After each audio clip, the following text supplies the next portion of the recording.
네, 안녕하세요. 백구입니다. 오늘은 업비트를 먼저 키면서 영상을 키는데, 현재 업비트 상위 종목들을 보시면, 저스트, 퀀텀, 그리고 가스, 비체인, 이렇게 중국 관련 종목들이 많이 치고 올라오고 있습니다.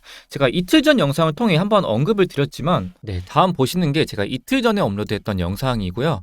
이틀 전 영상을 통해서 중국의 유동성이 지금 공급되고 있다라고 말씀을 드렸고, 그리고 또한 이 밑에 보시는 중국의 유동성이 증가함에 따라서 비트코인의 이 상승 모멘텀이 시작되는 모습을 보았을 때, 네, 이 영상을 통해 결론적으로 종목 발굴하는 데 있어서 중국 관련 종목도 눈여겨볼 필요가 있다라고 말씀을 드렸습니다. 현재는 그런 모습을 보이고 있다 말씀드립니다. 저스트도 중국 관련 종목이고요. 가스, 퀀텀 이런 종목들, 네오 이런 걸 볼 수가 있고, 오늘은 그래서 이 알트코인 관련해서 쭉 말씀을 드려볼 건데, 현재는 알트 강세, 알트 추세가 좋기 때문에 예를 들어서 저스트 같은 종목도 볼게요. 이렇게 보시면 어제 살짝 조정이 나오긴 했지만 어제 알트 좀 많이 빠졌죠. 그런 모습을 보이긴 했지만 이렇게 연속된 양봉이 쭉 출현하다가 조정이 나오더라도 이 마지막 양봉의 시가 자리를 깨지 않고 상승하는 모습을 많이 보이고 있습니다. 이 저스트 말고 다른 종목도 보시더라도 퀀텀 같은 종목도 볼게요. 보시면은 연속된 양봉이 쭉 출현하다가 마지막에서 좀 모멘텀이 강하게 발생하죠. 그리고 이 마지막 양봉 캔들의 시가 자리를 깨지 않고 반등이 나오고 있어요. 또 다른 예시로도 중국 코인 보시면 비체인 같은 경우도 비슷하게 볼 수 있을 것 같아요. 비체인도 연속된 양봉 캔들이 출현하다가 마지막 양봉의 시가 자리를 깨지 않는 모습을 보여주고 있습니다. 네, 그래서 지금 장에서 종목 선별을 할 때 제 기준을 말씀을 드리면은, 웬만하면은 어제나 엊그저께 이렇게 음봉 캔들이 출현했을 거예요. 그리고 그전 일봉 캔들을 보시면은 이렇게 연속된 양봉 캔들이 웬만한 알트코인 다 출현했을 거예요. 그러면은 이 마지막 모멘텀 캔들 있죠. 마지막 양봉 캔들의 이 시가 자리를 깼냐, 깨지 않았냐, 이거를 좀 중요시 보면서 현재는 매매 기준을 저는 삼고 있고요. 또 예를 들어서 중국 코인이 아닌 좀 김치 코인을 예를 든다면은 또 룸네트워크가 될 수 있겠죠. 이렇게 연속된 양봉 캔들이 출현하고 마지막에 모멘텀 캔들이 출현하죠. 그럼 여기 시가 자리를 오늘 일봉에서 지켜두는지가 중요할 것 같아요. 만약 이 밑에서 마감한다라고 한다면은 손절로 잘라야겠죠. 자르는 대응을 해야 되고, 만약에 여기를 잘 지지해주고 저스트 같이 올라간다라고 한다면 좀 들고 가고 수익을 챙겨볼 수 있는 그런 종목이 될 수 있지 않을까 싶어요. 그래서 이렇게 매매 시스템 저는 만들고 있는데, 또 텔레그램 방에 좀 브리핑을 드렸어요. 네, 이렇게 영상 하단 고정 댓글에 있는 무료 텔레그램 방 입장을 하시면은 이런 식으로 이제 12시간 동안 암호화폐 주요 뉴스들을 제가 정리해서 가지고 옵니다. 그 제가 정리한 게 아니에요. 해외 크립토 인플루언서인 레이어 지지님의 이제 트위터를 통해서 정리한 걸 통해 좀 번역을 해서 가지고 온 거고요. 좀 어제 있었던 일 보시면은 주요 뉴스 볼게요. 이제 업비트에 있는 알트 종목으로는 이제 앱토스, 그리고 헤데라가 있겠죠. 네, 앱토스 같은 경우는 비트와이즈 앱토스 스테이킹 ETF 준비, 그리고 이제 헤데라 같은 경우는 현물 ETF 신청, 이렇게 볼 수가 있는데, 이런 두 종목을 제가 추천을 하는 게 아니라 제가 방금 말씀드린 이 매매 시스템을 통해서 이 두 종목의 차트를 좀 분석을 해볼 거예요. 네, 그럼 첫 번째로 이 앱토스 차트 일봉 차트를 볼게요. 이 트레이딩 뷰 차트로 실행을 했고요. 업비트에 있는 차트랑 똑같다라고 보시면 됩니다. 이렇게 봤을 때 이 앱토스 차트 보시면은 연속된 양봉 캔들이 출현하죠.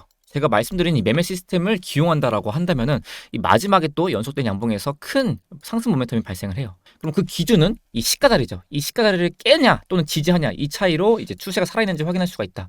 그래서 저 같은 경우는 저는 되게 보수적으로 알트를 접근을 합니다. 이렇게 봤을 때 지금 구간에서도 매수를 받아볼 수 있겠죠. 왜냐하면 이 시가를 깨지 않았으니까. 결국에 저는 좀 손익비를 많이 추구를 해요. 내가 손절을 하더라도 손절을 좀 적게 치고 싶은 이런 욕심이 있어요. 그렇기 때문에 저는 보수적으로 접근을 하기 때문에 이 시가 자리부터 매수를 들어갑니다.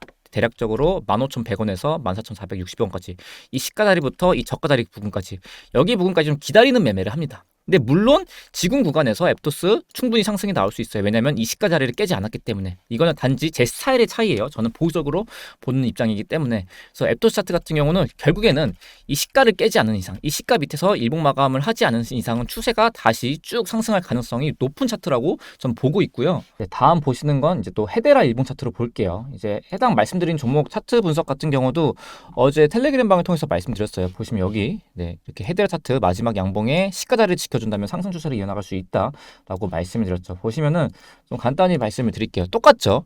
연속된 양봉이 쭉 출현합니다. 그리고 어제 음봉이 출현했습니다. 그리고 마지막 이 연속된 양봉의 마지막에서 모멘텀 캔들이 발생해요. 그럼 추세가 살리려면 뭐다? 이 마지막 캔들의 시가 자리를 지켜줘야 된다. 그래서 제가 어제 여기 80에서 82원이 좀 지지해주는 게 중요하다라고 말씀드렸어요. 예시를 들어볼게요. 과거 차트로. 텔레그램 방 통해서 브리핑 드렸는데, 여기도 보시면 연속된 양봉 캔들이 출현해요. 그리고 마지막에서 모멘텀 캔들 발생하죠. 그럼 마지막 캔들의 시가 다리를 지켜주고 이 헤드라 차트도 여기서부터 쭉 올랐어요. 이런 과거 데이터를 고려했을 때 지금도 자리도 중요해요. 지금 자리도 여기 한번 음봉 캔들 박혔는데 여기 이 1번 캔들이 요 라인 밑꼬리가 살짝 빠지더라도 요 라인을 지켜주고 좀 추세를 좀 지지해준다라고 한다면 다시 추세 살릴 가능성이 있는 차트예요, 이것도. 그래서 헤드라도 좀 지켜볼 수 있는 차트다 말씀을 드리고, 네, 그래서 오늘 이렇게 알트코인을 쭉 다뤄봤는데 지금 차트는 그래요. 상승이 나온 차트들을 보시면 연속된 양봉 캔들이 출현하고 마지막 상승 모멘텀 캔들의 시가 자리를 깨지 않고 또는 지지해주고 상승하는 모습을 많이 보여주었다라는 점 말씀을 드리고, 분명 말씀드리지만 이런 식으로 보이지 않고 깬다라고 했을 때는 바로 손절 대응을 해야 돼요. 이렇게 손절 시스템을 명확히 잡아야 된다는 점 말씀드려요. 그러면은 야 백구야 지금 장에 손절 치는 바보가 있냐라고 하실 수 있는데, 다시 한번 말씀드리지만 상승장에도 원칙 매매, 하락장에도 원칙 매매가 필수입니다.